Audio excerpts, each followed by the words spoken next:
오늘 잠언 4장의 말씀은 솔로몬이 아버지 다윗에게서 받은 교훈을요, 다시 자기 아들에게 전하는 형식으로 기록되어져 있음을 보게 됩니다. 계속해서 지혜에 대한 이야기를 이야기합니다. 지혜를 의인화해서 이야기하고 있음도 우리가 보게 됩니다. 지혜는 단순한 지식에 대한 이야기가 아닙니다. 하나님과 동행하면서 삶을 바르게 살아가는 길에 대한 말씀입니다. 이스라엘 백성들의 전통에서 특별히 지혜는 하나님을 경외하면서 시작합니다. 삶의 선택에 대한 문제에서 그 뜻을 구하는 것을 이야기하고요, 우리의 걸음을 이끄는 등불과 같다고 우리에게 들려줍니다. 특별히 오늘 우리가 마주한 잠언 4장의 말씀은요, 아버지의 마음이 담긴 사랑의 교훈임을 우리가 보게 되죠. 이 말씀을 읽으면서 우리는 한 번 더 생각합니다. 이 신앙이라는 거, 가르침을 통해서 전수되는 거구나라는 것을 알게 되고요, 특별히 순종을 통해서 지켜낼 때에 그것이 의미가 있다라는 것을 깨닫게 되죠. 오늘 말씀에 보면 의인의 길과 악인의 길이라는 두 길이 존재한다는 것을 들려줍니다. 특별히 지혜는 의인의 길을 걷게 하는 안내자와 같은 역할을 하고 있다는 것을 우리가 깨닫게 됩니다. 오늘 말씀 속에서도 두 가지로 또 그 은혜를 더 나눠보고자 합니다. 첫 번째는요, 이 지혜의 교훈을 마음에 새겨야 한다라고 우리에게 가르쳐 줍니다. 4절 말씀입니다. 다시 한번 받들어 읽겠습니다. 아버지가 내게 가르쳐 이르기를 내 말을 내 마음에 두라, 내 명령을 지키라, 그리하면 살리라. 아멘. 우리 교회에 주신 비전과 같습니다. 하나님의 뜻을 가장 온전하게, 직접적으로, 확실하게 가르쳐 줄 수 있는 것은 부모입니다. 부모가 각 가정의 신앙교사가 되면 아이들은 가장 밀접한 상황에서 큰 영향을 통해 배우고 익히게 됩니다. 무조건 아버지의 말씀이니까, 어머니의 뜻이니까 듣고 행해라 라는 차원의 이야기가 아닙니다. 내 아버지의 아버지, 내 어머니의 어머니 때부터 하나님께서 들려주시고 지켜 행할 때 주신 그 복과 은혜, 그것이 무엇인지를 알기에, 하나님의 말씀이 아버지로부터 들려올 때에 생명력 있고 활력이 있음을 깨달아 알고, 일상 중에서 그 아버지와 어머니가 어떻게 하나님의 뜻을 지켜 행할 때 그 걸음이 안전하고 평안했는지를 보면서 그 믿음을 키워나가는 거예요. 지혜는 그러니까 단순한 학문이 아닙니다. 부모와 선배 세대의 그 경험 속에 담긴 하나님의 뜻이 무엇인지를 발견하고 그대로 지켜 행하면서 전수되는 거죠. 특별히 이스라엘 백성들에게는 우리가 잘 아는 신명기 6장의 말씀이 있습니다.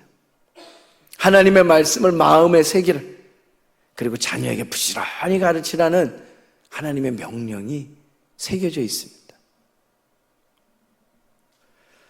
우리가 믿음의 사람 디모데를 이야기할 때요, 디모데후서 3장 15절 말씀에 보면 그가 어려서부터 성경을 알았고 그 말씀 속에서 자라난 하나님의 사람임을 들려주지. 부모를 통한 말씀의 교육이 어떠한지 우리에게 들려주는, 각 가정에서 하나님의 말씀을 통한 교육이 얼마나 중요한지를 우리에게 깨닫게 해주는 장면이고 그러한 인물에 대한 이야기입니다. 요한복음 8장에 보면 예수님께서도요, 너희가 내 말에 거하면 너희가 내 제자가 됨을 안다라고 이야기해 주죠. 하나님의 말씀은 단순히 듣는 것으로 끝나지 않는다는 거예요. 그 뜻을 마음에 새기고 그 뜻대로 일상을 살아가는 그 순종의 모습을 보일 때 우리가 생명을 얻게 되는 거예요. 그 말씀 알아 라는 반응이 중요한 게 아니에요. 아는 것과 지켜 행하는 것은 때로는 별개의 문제가 될 때가 있어요. 우리는 선포된 말씀과 듣고 알게 된 말씀을 지켜 행함으로 삶의 자리에서 순종하며 따라갈 때에 그 능력이 무엇인지를 온전히 고백할 수 있게 되는 겁니다. 오늘도 우리가 알게 된 하나님의 말씀 붙잡고 때로는 지켜 행함이 너무나 버거울 때가 있을지라도 그 말씀을 마음에 새기고 지켜 행할 때 주시는 그 은혜를 누리는 저와 여러분 되기를 간절히 소망합니다. 두 번째, 잠언 4장의 말씀을 통해서 우리가 또 살펴볼 수 있는 것은 이 지혜를 따라 걷는 그 길은 끝까지 지켜 걸어내야 될 걸음이라는 거예요. 오늘 본문의 18절과 19절 말씀입니다. 두 절의 말씀인데요, 함께 다시 한번 읽어보도록 하겠습니다. 의인의 길은 돋는 햇살 같아서 크게 빛나 한낮의 광명에 이르거니와 악인의 길은 어둠 같아서 그가 걸려 넘어져도 그것이 무엇인지 깨닫지 못하느니라. 아멘. 잠언 4장의 말씀은 특별히 이 길의 비유로 가득한 것을 우리가 읽으면서 보았습니다. 지혜의 길은 어떻습니까? 점점 밝아져서 결국 영원한 빛이 밝히 빛나는 것 가운데 우리를 이르게 한다는 거예요. 그러나 악인의 길은 점점 더 어둠으로 빠져가게 한다라는 거예요. 조금 전 읽었던 19절 말씀이 어떻습니까? 악인의 길은요, 어둠 같아서 나중에는 그것이 무엇인지 걸려 넘어져도 깨닫질 못한다는 거예요. 그냥 어쩌다 보니 재수가 없었다는 거죠. 왜 나만 운이 이렇게 나쁠까? 라는 생각이 드는 거예요. 주변에서 해석해도 액땜한다고 생각해. 이 수준으로 그치는 거예요. 왜요? 설명할 길이 없는 거예요, 세상에서는. 왜요? 설명할 길이 없는 거예요, 세상에. 안 좋은 일이 일어나도 그것이 무엇 때문인지도 모르고 더 깊이 고민해보거나 그것을 소화해내려고 수고하지도 노력하지도 않는 거예요.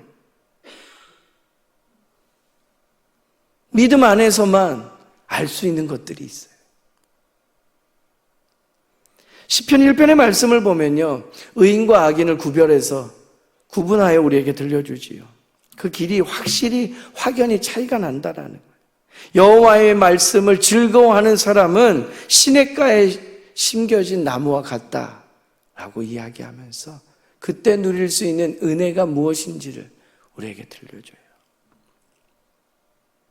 의인의 길에 설 수 있는 저와 여러분 되길 바랍니다. 내가 의롭지 못해요. 오직 예수 그리스도 그 십자가 보혈 때문에 우리는 의인이라 불리는 사람들이. 의로우신 하나님께서 우리에게 보여주신 그 길이 있기 때문에 따라 순종하며 걸어갈 때 감히 우리가 의인이라 여겨지는 거예요. 믿음의 길은 참으로 어렵습니다.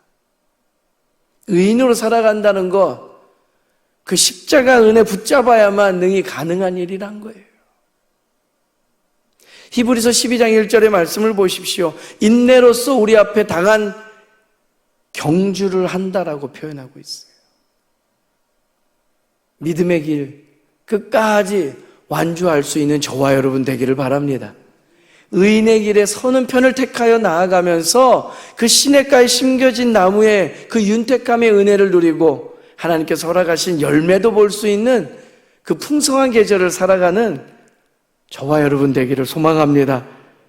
예수님은요, 그 길을 우리에게 온전히 제시해 주셨어요. 요한복음 14장 우리가 6절의 말씀을 기억합니다. 내가 길이요 진리요 생명이니 라고 말씀하셔요. 우리에게 걸어가야 할 유일한 길, 의인의 길, 예수 그리스도십니다. 예수님께서 우리에게 허락하시고 앞서 보여주신 걸음들 걸어내는 거예요. 때로는 욕먹고, 때로는 매맞고, 때로는 억울하고, 근데 그곳에 생명이 있습니다. 그곳에 평안이 있습니다. 우리를 회복시켜 주시고 부활의 능력으로 우리가 예상하지도 못했던 결론을 우리에게 반전을 일으켜주시면서 의인의 길을 걷는 자에게 주시는 복, 그 은혜를 체험하고 고백하며 노래하며 살아가는 믿음의 사람들 되기를 간절히 소망합니다.